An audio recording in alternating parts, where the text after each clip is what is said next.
Jealous Girl. It's September 3 ngayon. It's September 4 na pala. It's a Thursday. So, nandito ako sa bahay ni Stewart kasi lumayas na naman siya. 1 week siyang wala. Pero Sunday pa siya umalis. Babalik siya ng Sunday ng umaga. Dinalaw niya yung apo niya kasi namimiss na daw niya. Tapos, yan, linis lang tayo. Walis-walis lang kasi marami utang kay Stewart. Lagi nalilibre ng coffee at the same time pagka kailangan ni Bunso ng maghahatid sundo, ayan, pag pumupunta kami ng city, siya talaga yung naghahatid. Kaya ito lang yung ating pambalik utang na loob. Linis-linis lang ang kanyang Although hindi naman talaga ako totally maglilinis ang buong bahay. Walis lang, tsaka if ever punas-punas sa kitchen niya. Yun lang naman yung gusto niya, yung malinis yung kitchen niya, tsaka yung floor. Yan. Diyan ko lang yan hinahagis. Dala ko yung aking mahiwagang tambo. So, check ko lang kung anong kailangan kong gawin sa loob. Yan.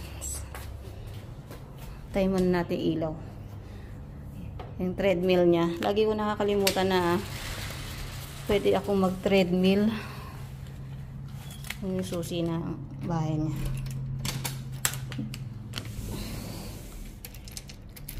Ay, ang lamig. Nakulob sa lamig. Yan yung bahay niya. Wala namang madumi. Magwawalis lang talaga ako. So,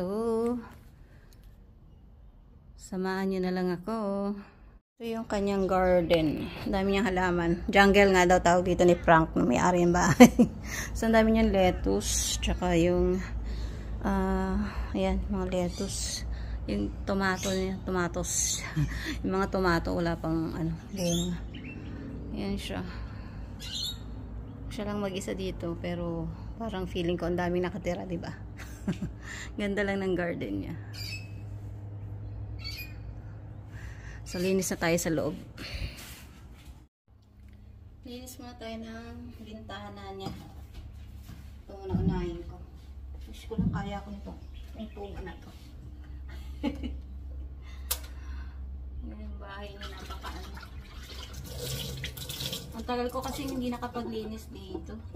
Ayaw naman niya kumuha ng cleaner. Sa akin lang siya may tiwala.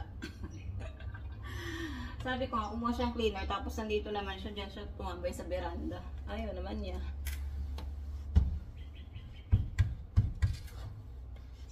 Tapos nag-try siya inquire dun sa kagaya ng mga carers ni Javi. Kaso, nadaan pa siya sa mga interview at saka investigation kung qualified siya. Kasi si Polar Bear talagang qualified. Siya kasi malakas pa. Although may mga nararamdaman na siya. Ang kailangan na kasi niya talaga yung makakasama at makakatulong sa bahay niya. Like yung si kaso dito sa bahay. Yun lang. Sabi ko, asawa ang hinahanap mo, hindi carer. Ayaw naman mag-asawa. Sakit daw ng ulo yun. Nadala na daw siya sa una niyang asawa. Kaya ayaw na niya umulit. Kaya yung anak niya yung priority niya ngayon. Siya yung apo niya. Kaya nandun siya ngayon sa Gold Coast. Tingnan mo. Ito palang ginagawa ko. Hingal na ako. Tignan ko ng gamba. Isang oras lang ako dito kasi past 10 AM na. Tapos aalis din ako mamaya 1 o'clock. Ipasok si Bunso sa Sabado alas 5 ng madaling araw. Ngayon wala akong pahinga hanggang Saturday. Bahala na si Batman.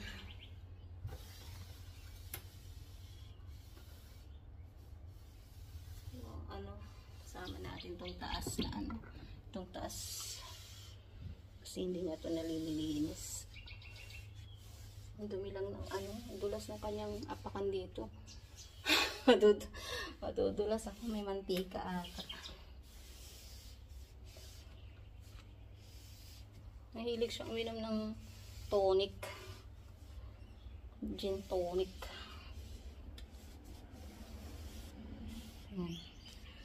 Wait lang guys. Walang linis-linis to. Punasan lang natin. Linis ko na yung ano, kalan. Aray ko Lord. Katakot lang ang tumutong dito. Oh my God. Kailangan ko ng pang barbecue pala na spray eh. Ano lang po ba siya dito? Spray niya. Tingnan ko to kung gagana. Aray ko Lord.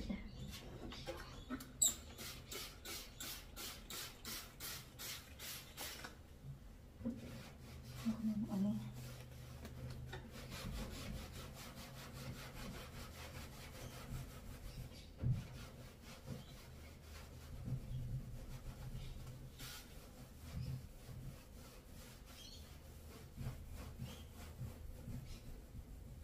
Sabi kasi ni Frank, kabilin-bilin na ni Frank, you take care of the house, I'll take care of the outside. Kaya dapat nililinis.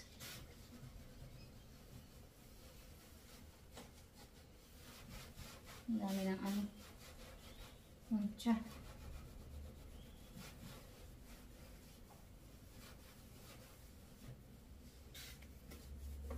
Yung sa akin, hindi ko dumihan kasi mahirap maglinis.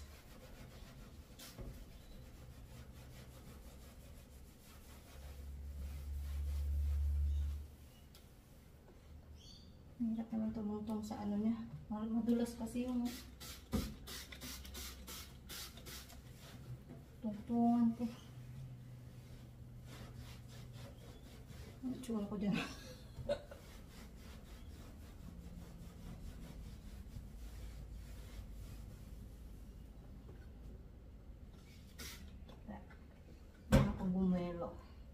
Buwelo tayo, buwelo. Aray.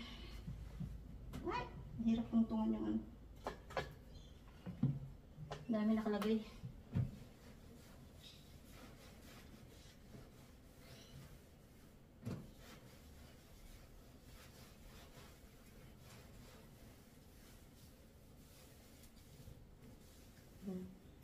Dirty. Diba? Mag-issues. Kailangan ko na. Ito pala, meron dito tissue. Tissue lang.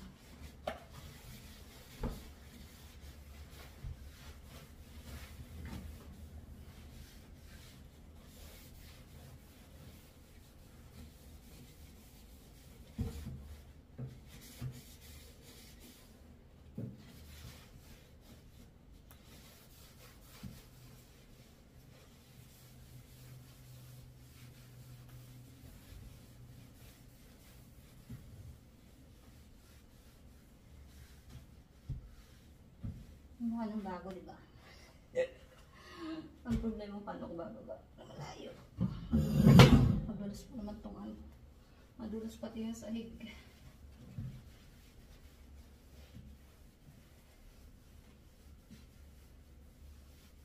Ang gilid. Meron pa akong gagawin. Sa gilid pa pala. Doon pa sa gilid. Kaya natin ito, girls. J-Lo power to J-Lo power. J-Lo power ito.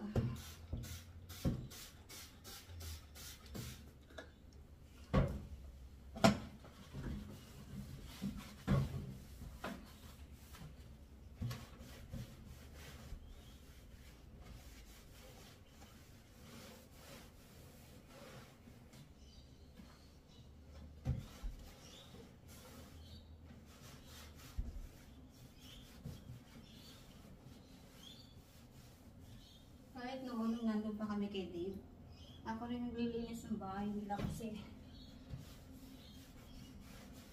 iba yung linis ko kung dun sa mga cleaner nila. Sabi pa ni Dave, mas pulido daw ako maglinis. Wala nga akong alam sa cleaning. Yeah.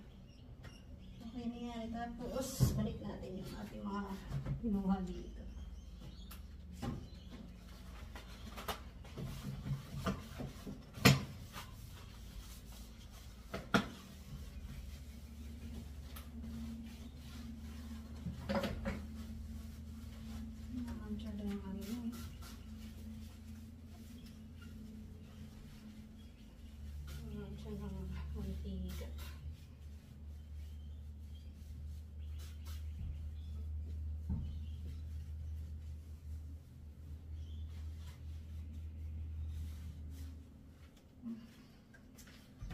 Okay.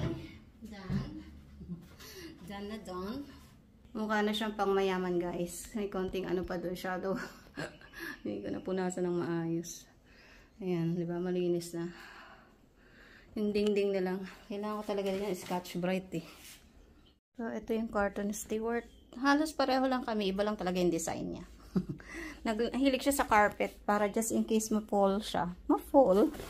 Matumba siya. Eh, carpeted yung kanyang babagsakan. Ayan, dami niyang carpet. Ayan siya. So, ayos muna tayo. Tapusin na natin kasi mag-11 na. Ito nga pala yung mga goldfish na Stewart. Ewan ko kung makikita nyo kasi nagtatago sila. Ayan sila. Ano sa loob. Ano makikita? Makikita nyo. Nagtatago sa ilalim na ano pa ng araw. Andyan sila sa ilalim. Pinakain ko na sila. Ayan. 5 pirasong goldfish. Maliliit. Nakikita nyo ba? Maliit kasi sila masyado. Sobrang liit. Ano sila sa pinakailalim. Yan. Pinapatingnan sa akin yan. Diniligan ko na rin yung mga halaman. Kaya okay na silang lahat. So ayan. Asikaso na tayo kay Richard. Alas 11 na. Ito na ako sa bahay. Nagutom ako. Magkakape lang ako. Init ko lang to. Binili ko sa bakery. Tsaka yung tira ko kahapong tenders. Sweet chili tenders. Tsaka yung bacon and cheese yata. Richard nag-breakfast na din siya. Ano naman yun? Sandwich. Tsaka coffee. Ang kulimlim. Mukhang uulan. Sasampay pa nga ako eh. Pero kakain mo na kasi nalalambot ako. Hello, Coco. Hi, baby. Ang ingay, diba? Ayaw niya na nilalapitan siya. Hindi na lang kulungan niya, oh. Hello, baby. Nagsasampay ako. Pero magkakape muna ako. Kasi maya-maya alis na tayo. Let's go. Hi, guys. Nandito na tayo sa work ni Bunso. Lalabas na yun any minute. Tapos, dala ko na yung tawag dito yung box para kay Roslyn Acosta. So papadala natin siya today ay mamaya dun sa post office. Hindi ko pa siya na i-scotch tape kasi may kulang pa akong ilalagay. Then sa post office ko na siya ayusin. So si Roslyn muna, then next week si Tits naman, and then si Lenny. Isa-isa lang kasi ang mahal kaya. So malalaman ko mamaya kung how much yung isang box na yan. So update ko kayo. So yan, wait lang natin si Bunso. Yan, habang nag-aantay tayo kay Bunso, balot ko na siya, na-scotch tape na natin. So, ready na yan para kay Roslyn. Magkano kaya abutin? Pero magaan lang naman siya kasi puro ano lang, chocolates. Ito na, tayo sa post office. Magyan ko lang muna ito ng sulatan ko muna. Charan!